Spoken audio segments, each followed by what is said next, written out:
Shashank, great to talk to you again. Let's firstly deal with these reports of potential use of chemical weapons on Mariupol. How much do we know at this point?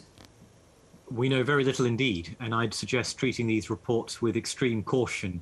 The most up-to-date accounts I've seen from local authorities suggest that although there were reports of weapons being used that appeared to cause symptoms consistent with chemical agents, this could have been phosphorus, which is not perhaps what we think of when we think of chemical weapons. We think of very potent nerve agents like sarin or VX or mustard gas or things like that at a lower level. But phosphorus has a variety of uses on the battlefield. Using it in densely populated urban areas can be illegal, but it isn't what we would think of when we think of very high-end, very potent chemical weapons. So I think we have to wait for more evidence to come out. Yeah. Of course, it seems as if Mariupol is very close to falling into the full control of Russian forces. Is there a concern that there'll be some sort of break that Russia is looking for to get that control?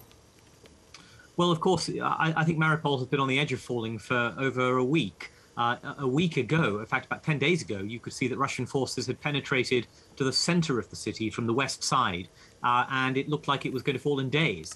That hasn't happened.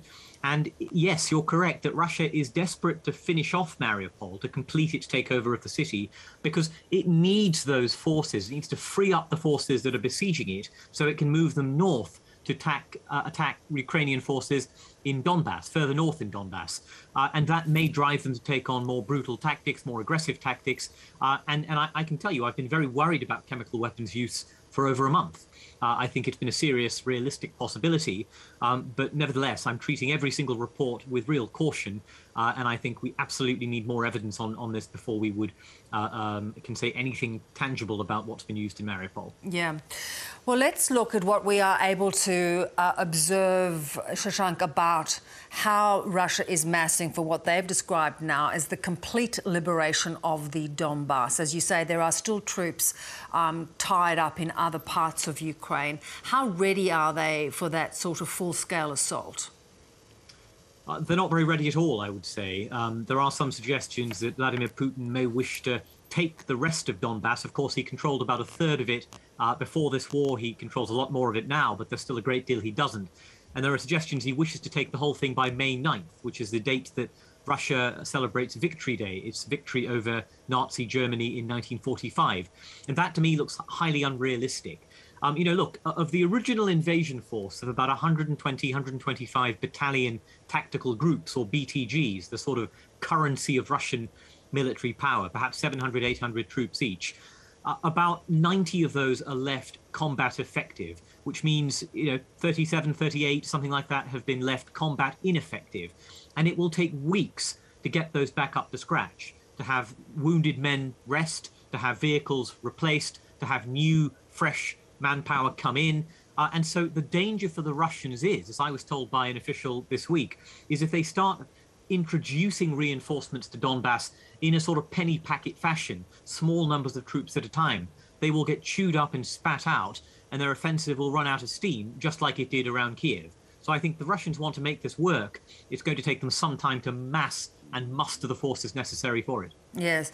Does that then give Ukraine time to regroup and prepare itself for that battle?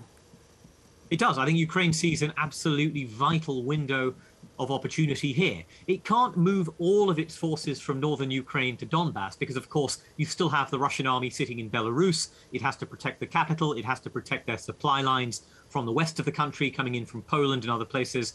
So they have to leave some forces there. But the Ukrainians can shift more of their forces to the east and to the south more quickly than the Russians can to those same areas. And I think what they see is that this is the ideal moment to reinforce themselves with supplies from the west. And of course, in the last couple of weeks, we have seen indications they've received tanks from the Czech Republic, armored vehicles from many countries, including, of course, Australia, and a number of other forms of supplies. So they see this as an opportunity to take back land in counterattacks before the Russians can concentrate their forces onto a far smaller front than they had at the beginning of this conflict. We're hearing reports of heavy rain expected that could make it also very difficult to progress this. How might that hold off the campaign? Would it be a significant factor? I think it would. You know, I asked a military official in the West here a few days ago, are you seeing signs the Russians are improving, that they're learning from their mistakes? And he said, well, in some areas, yes, but we're still seeing elementary mistakes replicated from the first days of this war. For example, armoured vehicles moving single file down a road, getting ambushed and getting stuck. And one of the reasons for that is that they're not going off-road. They're stuck to roads. And the more that we see rain, the more that we see a spring thaw, the muddier that ground gets. And the ground will get very muddy indeed, as it did in those marshy areas north of Kiev. The harder it will be for the Russians to take multiple routes of advance to get round those Ukrainian ambushes. So I suspect, yes, the weather is going to play a role. And unless they are able to get off-road and really complicate the job of Ukrainian defenders, it is going to be an ongoing problem for the Russian offensive force. Shashank, I wonder what your thoughts are about this ongoing evidence of these indiscriminate civilian killings, rape and brutality. What does this tell you about the mindset of the Russian military and this operation?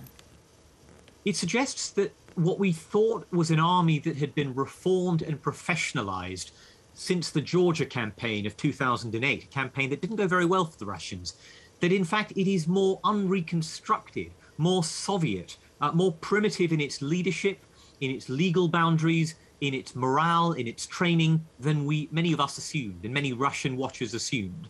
And I think that the important thing to know is, look, all of our Western forces have seen war crimes and abuses take place in the 20 years we have been committed in Iraq and Afghanistan. You have seen it in Australia, of course, very prominent cases. We in the UK have seen it.